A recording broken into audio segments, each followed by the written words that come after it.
So this is a PGT for how we created the freeze frames for the intro. So first off, I started with a texture that I created in Maya.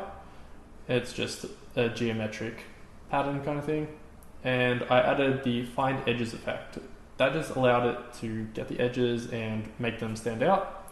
I then adjusted it slightly with the levels and then inverted it so then the lines were white, and then I just tinted it so then they were then blue.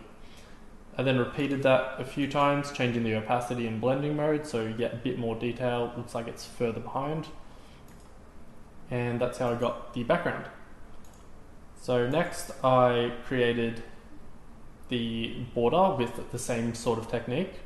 That was just drawing up some shapes and then adding some fractal noise to it to give it a bit more of an interesting look, and then just adding the same technique for finding edges and to make them stand out, adding a bit of glow makes it a bit interesting, and then yet again making it blue. I then added in some text which appears. I used a transition for the text as well. So for that I had Venetian blind. Okay. For that I had Venetian blinds, which just gives it that line kind of look. Then I just added a few more effects like block dissolve and ripple. That just gives a bit of a warping look to it, and that kind of sells it a bit more. I then added some borders inside using the same technique as before, just using the find edges, glow, and that just made it look like everything was nice and organized. And then for one of the cool effects that I added in were the audio waves.